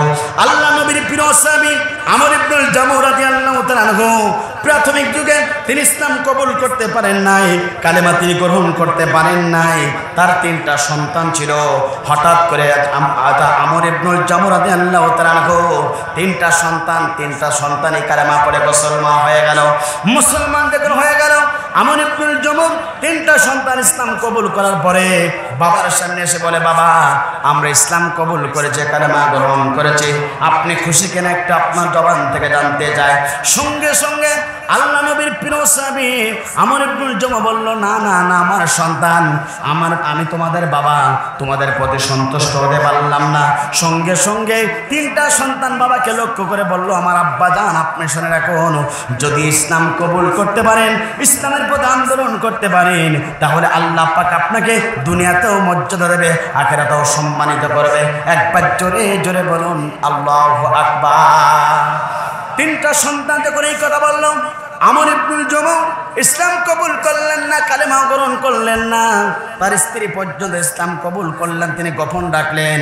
কিছুদিন অতিবাহিত হয়ে গেল, হঠাৎ করে দুইটা সন্তান বাবার কাছে বলে, আব্বা জান আপনি ইসলাম কবুল করেন, আমরা নিশ্চিত দেখতে পাচ্ছি আপনি জাহান্নামের পথে আছেন, এই পথে মৃত্যুবরণ করে আপনাকে মৃত্যুর পরে জাহান্নামে যাওয়া লাগবে। ও আমার আব্বা জান আপনি ইসলাম কবুল করুন, কালেমা গ্রহণ করুন। সঙ্গে সঙ্গে আমর ইবনুল জমু বলল, আমার বাবা ও আমার সন্তান তোমরা শুনে রাখো, আমি কিছুদিন সময় দাও, আমি একটু চিন্তা ভাবনা করি। কিছুদিন অতিবাহিত হয়ে গেল, সঙ্গে সঙ্গে তিনি একটা মূর্তি পূজা করতেন। তিনি একটা মূর্তির সামনে গিয়ে তারা মূর্তিকে বলল, আমার অনুসারী ও আমার রব, তুমি আমাকে বলো তো আমাকে ইসলাম কবুল করলে আমি ভালো পথে যাবো কিনা। কিন্তু কেউ যদি পত্তার মাটির তৈরি করা মূর্তির সামনে গিয়ে যদি কেউ বলে আমাকে তুমি উপকার করতে পারবা কিনা, বলো দুনিয়ার সকল ব্যক্তি জানবে ওই মূর্তি তোমাকে চারা না পয়সা উপকার করতে পারবে না। কথা বলুন ঠিক না বেঠি? আমার বন্ধুরা, আমর ইবনুল জমু ফিরে আসলো, সন্তান আবার কালেমার দাওয়াত দিল, ইসলাম কবুল করলো, কালেমা গ্রহণ করলো। গ্রহণ করার পরে কিছুদিন অতিবাহিত হয়ে গেল, তাবুক যুদ্ধের তামামা বেজে গেল। বিশ্বনবী সাহাবায়ে কেরামদেরকে লক্ষ্য করে বলল, ও আমার সাহাবায়ে কেরামরা, তাবুক যুদ্ধের জিহাদের ময়দানে তোমাকে ঝাঁপিয়ে পড়তে হবে, তুমি তাবুকের ময়দানে তোমরা যাবে কিনা বলে দাও। আপনি তিনটা সন্তান হাত উঁচু করে বলল, ইয়া রাসূলুল্লাহ, হাবিবাল্লাহ, আমরা তিনটা ভাই তাবুক যুদ্ধের জিহাদের ময়দানে দিন প্রতিষ্ঠার জন্য যেতে চাই। একবার জোরে জোরে বলুন আল্লাহু আকবার। তিনটা সন্তান জিহাদের ময়দানে যাবার জন্য বিশ্বনবীর কাছে হাত অর্পণ করলেন, রাজি হয়ে গেলেন। এবার তিনটা ভাই বিশ্বনবীর কাছে অনুমতি পাওয়ার পরে নিজের পিতার কাছে মাতার কাছে দোয়া নেওয়ার জন্য বাড়ির দিকে প্রত্যাবর্তন করলেন। সঙ্গে সঙ্গে চলে গেলেন মায়ের কাছে। মাকে বলে, আম্মা জান আমরা তিনটা ভাই ইসলাম কবুল করেছি, কালেমা গ্রহণ করেছি, আপনার কাছে জানতে চাই আপনি একটা অনুমতি দেবেন কিনা জিহাদের ময়দানে যাব। সঙ্গে সঙ্গে আল্লাহ নবীর প্রিয় সাহাবী মুসাব, আল্লাহ নবীর প্রিয় সাহাবী আবু ইবনুল জমুর স্ত্রী তিনটা সন্তানকে তিনি অনুমতি দিলেন। একবার জোরে জোরে বলুন আল্লাহু আকবার। মায়ের কাছ থেকে তিনটা সন্তান অনুমতি পেয়ে গেল। আমার বন্ধুরা লক্ষ্য করুন, তিনটা সন্তান যখন অনুমতি পেয়ে গেল, তিন ভাই চলে গেল নিজের বাবার কাছে। আব্বাকে বলে, আব্বা জান আমরা জিহাদের ময়দানে যেতে চাই, নবী আমাদেরকে অনুমতি দিয়েছে। ও আমার আব্বা জান আমর ইবনুল জমু, আপনি আমাদেরকে তিন ভাইকে অনুমতি দিয়ে দেন। সঙ্গে সঙ্গে বলল, ও আমার সন্তান আমরা তিনটা ভাইকে, আমি তোমাদের তিনটা ভাইকে অনুমতি দিলাম, তবে শুনে রাখো আমি তোমার বাবা তোমাদের সাথে জিহাদের ময়দানে তাবুক যুদ্ধে যেতে চাই। একবার জোরে জোরে বলুন আল্লাহু আকবার। তিনটা ভাইয়ের সাথে নিজের বাবা যখন জিহাদের ময়দানে যাবে, তিনটা সন্তান বলল, আব্বা জান আমাদের তো শরীর স্বাস্থ্য ভালো, সব কিছু ভালো, কিন্তু আপনার তো দুইটা পা নষ্ট, দুইটা পা পঙ্গ। ও আমার আব্বা জান এই পা দুইটা নষ্ট পা নিয়ে কিভাবে জিহাদের ময়দানে যাবেন, জিহাদের ময়দানে কিভাবে আপনি সত্য অর্থাৎ কাফেরদের বিরুদ্ধে লড়বেন। সঙ্গে সঙ্গে আবু ইবনুল জমা বলল, ও আমার সন্তান তোমরা শুনে রাখো, আমি জিহাদের ময়দানে যেতে চাই, আমি যদি পা দুইটা নিয়ে যদি বিশ্বনবীর পাশে থাকতে পারি, বিশ্বনবী কেউ যদি বিশ্বনবীকে আঘাত করে, আর সেই সময় যদি আমি বিশ্বনবীকে পাশে যদি বুকটা আগলে ধরতে পারি, সমস্ত তীর আমার বুকের উপরে লাগবে, বিশ্বনবী অর্থাৎ তিনি নিরাপদে থাকবে, এতটুকু কাজ যদি করতে পারি, ও আমার সন্তান আমি আল্লাহর প্রতি খুশি হয়ে যাব। একবার জোরে জোরে বলুন আল্লাহু আকবার। তিনটা সন্তান সম্মুখে যখন এই কথা বললেন আমর ইবনুল জমুহ, তিনটা সন্তান অনুমতি দিলেন না। সন্ধ্যা হয়ে গেল, সালাতুল মাগরিবের নামাজ আদায় করলেন আমর ইবনুল জমুহ। আদায় করে এবার বিশ্বনবীর বাড়ির দিকে রওনা দিলেন। দুইটা পা নষ্ট, হামু গুড়ু অর্থাৎ হামু দিতে দিতে অর্থাৎ পা দুইটা নষ্ট নিয়ে তিনি বিশ্বনবীর দিকে রওনা দিলেন। অনেক সময় অতিবাহিত হয়ে গেল, নবীর কাছে আমর ইবনুল জমুহ চলে গেল। আমর ইবনুল জমুহর কাছে আমর ইবনুল জমুহ যখন বিশ্বনবীর দরবারে চলে গেল, সালাম দিলেন, আসসালামু আলাইকুম ইয়া রাসূলুল্লাহ, আমি আমর ইবনুল জমুহ আপনার কাছে কিছু কথা বলতে চাই। সঙ্গে সঙ্গে বিশ্বনবী আমর ইবনুল জমুহর কথা শোনার জন্য বললেন, তুমি তাড়াতাড়ি বলে ফেলো। আমর ইবনুল জমুহ বিশ্বনবীকে লক্ষ্য করে বললেন, ইয়া রাসূলুল্লাহ, হাবিবাল্লাহ, আমার তিনটা সন্তান তারা জিহাদের ময়দানে তাবুক যুদ্ধে যাবার জন্য আপনি অনুমতি দিয়েছেন। ইয়া রাসূলুল্লাহ, হাবিবাল্লাহ, আমি নবীর সাহাবী আমর ইবনুল জমুহ জিহাদের ময়দানে যেতে চাই, আপনি আমাকে একটু অনুমতি দেবেন কিনা জানিয়ে দিন। সঙ্গে সঙ্গে বিশ্বনবী বললেন, আমর ইবনুল জমুহ, আমি কি তোমার অনুমতি দিতে চাই, কিন্তু তোমার দুইটা পা নষ্ট, এই পা দুটা নষ্ট নিয়ে তুমি কিভাবে জিহাদের ময়দানে যাবে? আল্লাহ রাসূলের যখন এই কথা বললেন, চোখ দিয়ে পানি পড়া শুরু হয়ে গেল আমর ইবনুল জমুহ। আমর ইবনুল জমুহ বললেন, ইয়া রাসূলুল্লাহ, হাবিবাল্লাহ, আমার দুইটা ভাত ভালো আছে, আমার দেহ ভালো আছে, ইয়া রাসূলুল্লাহ, আমার দুইটা পা নষ্ট, তাই কি হয়েছে? আমি জিহাদের ময়দানে গিয়ে যদি আপনার পাশে দাঁড়িয়ে যদি থাকতে পারি, আপনাকে যদি বডিগার্ড হিসেবে কাজ করতে পারি, কাফেররা যখন আপনাকে টার্গেট করে তীর মারা শুরু হবে, ওই তীরগুলো বুক আঁকলে দেব, আমার বুকের ভিতরে রাখবে, আমি জমুর দুনিয়ার মাঝে বিদায় গ্রহণ করব। কিন্তু আপনি যদি অক্ষত অবস্থায় থাকেন, ইয়া রাসূলুল্লাহ, আমি আল্লাহর প্রতি খুশি হয়ে যাব। একবার জোরে জোরে বলুন আল্লাহু আকবার। আল্লাহ নবীর প্রিয় সাহাবী আমর ইবনুল জমুহর কথা যখন শুনলেন, রাসূলের চোখ দিয়ে পানি পড়া শুরু হয়ে গেল, দাড়ি মোবারক বেয়ে জমিনে পানি পড়া শুরু হয়ে গেল। আল্লাহ রাসূলের দাড়ি মোবারক বেয়ে যখন জমিনে পানি পড়া শুরু হয়ে গেল, সঙ্গে সঙ্গে বলে, আল্লাহ নবীর প্রিয় সাহাবী আমর ইবনুল জমুহ দুইটা পা নেই, কিন্তু জিহাদের ময়দানে দিন প্রতিষ্ঠার জন্য যেতে চায়। আল্লাহ আমি তাকে অনুমতি দিয়ে দিলাম। সঙ্গে সঙ্গে বিশ্বনবী আমর ইবনুল জমুহকে অনুমতি দিলেন। দুইটা পা নষ্ট পা নিয়ে চলে গেলেন বাড়ির দিকে। স্ত্রীকে বলে, স্ত্রী, রাঙ্গা তরবারি দাও, জিহাদের ময়দানে আমি যেতে চাই, তাড়াতাড়ি বিদায় দাও। সঙ্গে সঙ্গে স্ত্রীর কাছে রাঙ্গা তরবারি চাইলেন। রাঙ্গা তরবারিটা স্ত্রী আমর ইবনুল জমুহর স্ত্রী আমর ইবনুল জমুহর হাতে উঠিয়ে দিলেন। সঙ্গে সঙ্গে আল্লাহর কাছে দোয়া করছেন, আল্লাহ আমার স্বামী আমর ইবনুল জমুহ জিহাদের ময়দানে যাচ্ছে, আমার তিনটা সন্তান যাচ্ছে, আমি খুশি নাই। আল্লাহ তোমার কাছে দোয়া করে আমার স্বামী যেন শহীদ না হয়ে গাজী হয়ে আমার বাড়ির পরে প্রত্যাবর্তন করে। একবার জোরে জোরে বলুন আল্লাহু আকবার। আমর ইবনুল জমুহর স্ত্রী যখন এই দোয়া করেন, সঙ্গে সঙ্গে আমর ইবনুল জমুহ রাঙ্গা তরবারি এবং টুপি দিয়ে স্ত্রীকে আঘাত করে বলেন, ও আমার স্ত্রী, তুমি মন খারাপ করো না, তুমি টেনশন করো না, তোমার দোয়া কবুল হবে না। আমি আল্লাহর কাছে দোয়া করি, আমি যেন আমর ইবনুল জমুহ জিহাদের ময়দানে আল্লাহর জন্য শহীদ হতে পারি। একবার জোরে জোরে বলুন আল্লাহু আকবার। মাগো তুমি কাঁদছো কেন একলা বাড়িতে, মাগো তুমি কাঁদছো কেন একলা বাড়িতে, তোমার আমার দেখা হবে মাগো, তোমার আমার দেখা হবে জান্নাতের সিঁড়িতে, মাগো তুমি কাঁদছো কেন একলা বাড়িতে, তুমি তো মা শিখিয়েছিলে শহীদেরা মরে না, সাই হয়েছি শহীদ মাগো, অভিমান করো না, অভিমান করো না, ঝাবসাশোকে বেঁচে নিও মাগো, যাবে চোখে বেঁচে নিও শহীদের সেই মিছিলে মাগো তুমি কাঁদছো কেন একলা বাড়িতে। কথা বলুন ঠিক না ঠিক?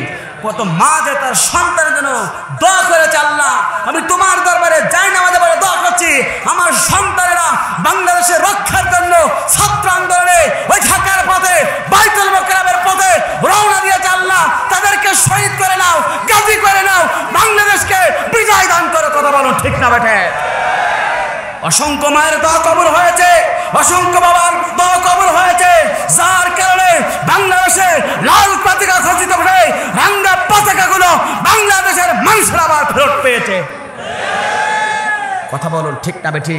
এই উপস্থিতি বিশ্বনবীর প্রিয় সাহাবী সে আমর ইবনুল জুমুহ জিহাদের ময়দানে চলে গেলেন। কাফেরদেররা বিশ্বনবীকে টার্গেট করতে করতে বিশ্বনবীর পাশে 10 জন তার দেহরক্ষী ছিল, সমস্ত 10 জন দুনিয়ার হস্তে বিদায় গ্রহণ করলো। আল্লাহ রাসূলের প্রিয় সাহাবী আল্লাহ রাসূলের প্রিয় সাহাবী আমর ইবনুল জুমুহ 2টা পা নেই, 2টা পা পঙ্গু দাঁড়িয়ে থাকলেন। বিশ্বনবীকে কেউ যদি আঘাত করে তিনি বুকটা আগলে ধরেন, সমস্ত তীরগুলা বিশ্বনবীর প্রিয় সাহাবী আমর ইবনুল জুমুহর বুকের উপরে লাগে, বিশ্বনবী অখণ্ড থাকে, চিৎকার করে বলেন আল্লাহু আকবার। আল্লাহ নবীর প্রিয় সাহাবী আমর ইবনুল জুমুহ রাদিয়াল্লাহু তাআলা আনহু কাফেররা যখন টার্গেট করে তীর মারা শুরু হয়ে গেল।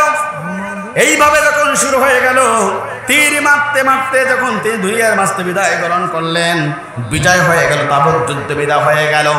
সমস্ত সাহাবায়ে কেরামরা বাড়ি থেকে প্রত্যাবর্তন করলেন। এমনি ভাবে তিনি মুসাব রাদিয়াল্লাহু তাআলা আনহুর স্ত্রী পথের পাশে দাঁড়িয়ে থাকলেন। একজন নবীর সাহাবী মুসাবের একজন আমর ইবনুল জুমুহর স্ত্রী পথের পাশে দাঁড়িয়ে থাকলেন।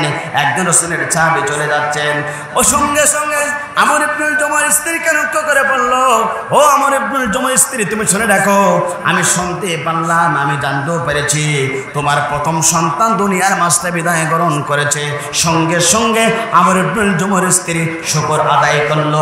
একবার জোরে জোরে বলুন আল্লাহু আকবার। কিছুক্ষণ পরে রাসূল একজন সাহাবী আমার ওই পথ দিয়ে যাচ্ছিলেন, আমর ইবনুল জুমুহর স্ত্রীকে লক্ষ্য করে বলল, আমর ইবনুল জুমুহর স্ত্রী শুনে রাখো, আমি শুনতে পেলাম তোমার দ্বিতীয় সন্তান দুনিয়ার মাঝে বিদায় গ্রহণ করেছে। সঙ্গে সঙ্গে আলহামদুলিল্লাহ বলেছে। এই বাংলাদেশের অসংখ্য একজন মা আমি দেখতে পেয়েছি ফেসবুকে, তার সন্তান যখন গুলি করে দুনিয়ার মাঝে বিদায় গ্রহণ করানো হলো, সঙ্গে সঙ্গে দীপ্ত কণ্ঠে সে মা বলেছে, আমার সন্তান শহীদ হয়েছে, আমি খুশি, কারণ আমার সন্তান আল্লাহর জমিনে আল্লাহর দ্বীন প্রতিষ্ঠা করতে গিয়ে শহীদ হয়েছে। কথা বলুন ঠিক না বেঠিক? অসংখ্য মা এই দাবি করেছিল, আমার সন্তান শহীদ হয়েছে, আমি মন খারাপ করব না। আমার এই মারা, এই বাংলাদেশের অসংখ্য মারা সেই আমর ইবনুল জুমুহর স্ত্রীর মতন অনুসারী এখনো বাংলাদেশে খুঁজে পাওয়া যায়। কথা বলুন ঠিক না বেঠিক? প্রিয় বন্ধুরা, এরপরে কিছুক্ষণ পর রাসূলের কাছে একজন সাহাবী যাচ্ছেন, আমর ইবনুল জুমুহর স্ত্রীকে ডেকে বলছে, শুনলাম তোমার স্বামী দুনিয়ার মাঝে বিদায় গ্রহণ করেছে, খুশি হয়ে গেছে। সঙ্গে সঙ্গে বলল, আমার স্বামী দুনিয়ার মাঝ থেকে শহীদ হিসেবে আল্লাহর দরবারে গেছে, আমি হাসরের ময়দানে আল্লাহর কাছে গিয়ে বলতে পারবো, আল্লাহ আমি এক দুইজন সন্তানের শহীদের মা, আমার স্বামী পর্যন্ত শহীদ হয়েছে, আমি একজন আমার স্বামী শহীদ হয়েছে, আমি শহীদের স্ত্রী, আমি আল্লাহর কাছে বলতে পারবো, আল্লাহ আমার শহীদের মা, শহীদের স্ত্রী এই বাংলাদেশে অসংখ্য মারা আছে, সে আমর ইবনুল জুমুহর অনুসারী, তারা বলতেছে আমার সন্তান শহীদ হয়েছে, আমার স্বামী শহীদ হয়েছে, কিন্তু আমি কষ্ট নাই, আমি আল্লাহর প্রতি খুশি। আমি ধন্যবাদ জানাই বাংলাদেশের তরুণ যুবকদেরকে, ছাত্র আন্দোলনের কর্মীদেরকে, যারা ছাত্র আন্দোলন করেছেন। ও আমার কলিজার টুকরা যুবকেরা, ও আমার কলিজার টুকরা ভাইরা, ও আমার কলিজার টুকরা সন্তানেরা, তোমাদের দ্বারা বাংলাদেশ আবার স্বাধীনতা পেয়েছি, তোমাদের দ্বারা বাংলাদেশে লাল পতাকা পেয়েছি, তোমাদের দ্বারাই বাংলাদেশের ইসলাম প্রতিষ্ঠা হয়েছে, তোমাদের দ্বারা কত আলেম মজলুম আলেম অন্ধকার প্রকারের জীবন থেকে বের হয়েছে, তোমাদের দ্বারা কত ইসলামী আন্দোলনের কর্মীরা মুক্তি পেয়েছে, যারা কত বছর রাতের পর দিন তারা অন্ধপ্রকাশে জীবন যাপন করেছে।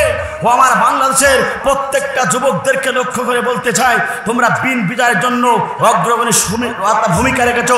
তোমাদের কাছে আহ্বান আমার হলো, আগামী দিনে এই বাংলাদেশে ইসলাম প্রতিষ্ঠার জন্য তোমাদেরকে সবচেয়ে বড় প্রয়োজন।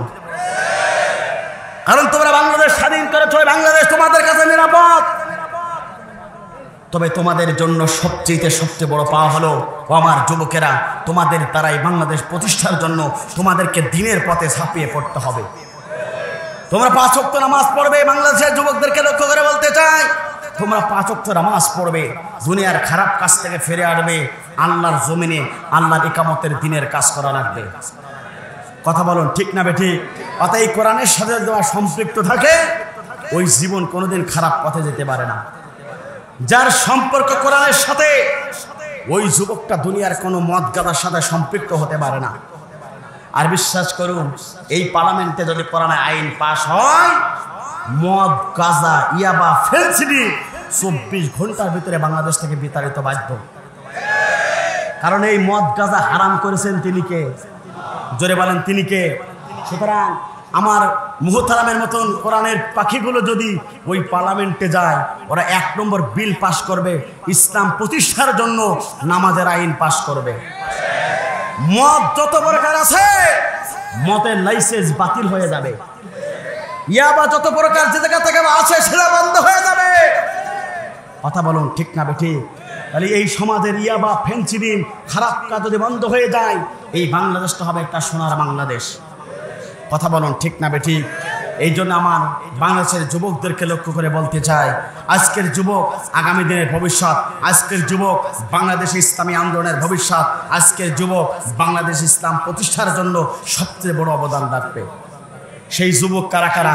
দুহাত তোলে আর একটিবার আল্লাহকে দেখিয়ে দেই তারা। লিল্লাহে তাকবীর, লিল্লাহে তাকবীর, হাত নামা। এই জন্য যুবকদেরকে লক্ষ্য করে বলতে চাই, আজকে সব যুবক এই যুবকদেরকে বলতে চাই, তোমাদের রক্তের বিনিময়ে এই বাংলাদেশের স্বাধীনতা পেয়েছি, সুতরাং তোমাদের দ্বারা বাংলাদেশ পরিবর্তন হতে বাধ্য। কথা বলুন ঠিক না বেঠিক? মুগ্ধর মতন একজন যুবক পানি দেওয়ার জন্য পানি করেছে। আবু সাইদের মতন যুবক যদি জীবন দিতে পারে, তুমি কি ইসলামের জন্য কাজ করতে পারবে না? ধরে বলেন পারবে না? অবশ্যই পারবে। আমার বন্ধুরা, তাহলে লক্ষ্য করুন, যুবকেরা ইসলামের জন্য সবচেয়ে বড় অবদান রেখেছেন। আল্লাহ রসুলকে সবচেয়ে বড় সাহায্য সহযোগিতা করেছে রসুলের তরুণ যুবক সাহাবী। আমার বন্ধুরা সকলেই জানেন, খাব্বাব ছিল যুবক, খুবাইব ছিল যুবক, বিলাল রাদিয়াল্লাহু তাআলা আনহু সেই পর্যন্ত ছিল যুবক। হাবশীর গোলাম বিলাল রাদিয়াল্লাহু তাআলা আনহু দ্বীনের জন্য তিনি কষ্ট করেছে। বিলালকে ইসলাম কবুল করার অপরাধে কত জুলুম নির্যাতনের শিকার হতে হয়েছে, কত কষ্ট দেওয়া হয়েছে। তারপর বিলাল রাদিয়াল্লাহু তাআলা আনহু ইসলাম থেকে 1 ইঞ্চি সরে দাঁড়ায় নাই। কথা বলুন ঠিক না বেঠিক? খাব্বাব রাদিয়াল্লাহু তাআলা আনহু যুবক সাহাবী, খাব্বাবকে কষ্ট দেওয়া হয়েছে। আমার বন্ধুরা লক্ষ্য করুন, বড় পাথর গরম করা হয়েছে, খাব্বাবের পিঠের উপরে ধরা হয়েছে, বুকের উপরে ধরা হয়েছে, দেহের কষ্টগুলো টপটপ করে জমিনে পড়ে গেছে। তারপরেও খাব্বাব ইসলাম থেকে 1 ইঞ্চি সরে দাঁড়ায় নাই, ঈমান থেকে 1 ইঞ্চি সরে দাঁড়ায় নাই। রাসূলের প্রিয় সাহাবী খুবাইব রাদিয়াল্লাহু তাআলা আনহু ইসলাম কবুল করার পরে জুলুম নির্যাতন স্টিমরোলার চালানো হয়েছে, তার পর্যন্ত হাত চলে গেছে, পা পর্যন্ত চলে গেছে, সমস্ত স্ট্রাকচার বইরা পড়ে থাকলো। তারপর রাসূলের প্রিয় সাহাবী খুবাইব পর্যন্ত ইসলাম থেকে 1 ইঞ্চি সরে দাঁড়ায় নাই। কথা বলুন ঠিক না বেঠিক? বিশ্বনবীকে দিন প্রতিষ্ঠার জন্য সবচেয়ে সহযোগিতা করেছিল রাসূলের প্রিয় যুবক সাহাবীগণ। এই জন্য আজকে কেশবপুরের যুবকদেরকে লক্ষ্য করে বলতে চাই, ও আমার কলিজার টুকরা যুবকেরা, আমি তোমাদের মতন যুবক, তোমাদেরকে লক্ষ্য করে বলতে চাই, এই বাংলাদেশকে নতুন করে সাজানোর জন্য তোমাদের সকলকে আল্লাহর দ্বীনের পক্ষে ঝাঁপিয়ে পড়তে হবে। কথা বলুন ঠিক না বেঠিক? যেখানে যে যুবক আছে, আগামী দিনে ইসলাম প্রতিষ্ঠার জন্য তোমাকে কাজ করতে হবে। ও আমার কলিজার টুকরা যুবকেরা, আতিফুস সাগীরাতুল মুস্তাকবিরুন, আজকের দিনের শিশু আগামী দিনের ভবিষ্যৎ। আজকের যুবক বাংলাদেশের আগামী প্রজন্মের ভবিষ্যৎ। কথা বলুন ঠিক না বেঠিক? এই জন্য যুবকদেরকে লক্ষ্য করে বলতে চাই, বাংলাদেশের সমস্ত যুবকদেরকে লক্ষ্য করে বলতে চাই, আগামী দিন ইসলাম প্রতিষ্ঠার জন্য যুবকদের অবদান সবচেয়ে বেশি দেখতে চাই। বিশ্বনবীকে ইসলাম প্রতিষ্ঠার জন্য যুবকেরা যেমন সাহায্য করেছিল, এই বাংলাদেশে জামাত ইসলামকে ক্ষমতায় নেবার জন্য যুবকদের সবচেয়ে বড় দল। কথা বলুন ঠিক না বেঠিক? এই যুবকেরা পারবে ইসলাম প্রতিষ্ঠা করতে। ওই আফগানিস্তানে ইসলাম প্রতিষ্ঠা হয়েছে, আফগানিস্তানে শান্তি চলে আছে। এই দেশে যদি ইসলাম প্রতিষ্ঠা হয়ে যায়, কোরআন প্রতিষ্ঠা হয়ে যায়, কোরআন আলা ব্যক্তি যদি পার্লামেন্টে যেতে পারে, এই যুবকেরা মক্কেল থাকবে না, গাদাবর থাকবে না, ইয়াবাকর থাকবে না। এই যুবকেরা কোন নারীর প্রতি আসক্তি হবে না। এই জন্য প্রিয় বন্ধুরা, যুবকদেরকে বলতে চাই, ও আমার কলিজার টুকরা যুবকেরা, আল্লাহ রাসূলকে যুবকরা যেমন সাহায্য করেছিল, তোমাদেরকে ইসলামের জন্য সাহায্য করতে হবে। পার্লামেন্টে কোরআন নিয়ে যাওয়ার জন্য তোমাদেরকে সাহায্য করা লাগবে, সমর্থ করবে, তোমরা সাহায্য করবে, কাজ করবে, জানমাল দিয়ে আল্লাহ রাস্তায়। কথা বলুন ঠিক না বেঠিক?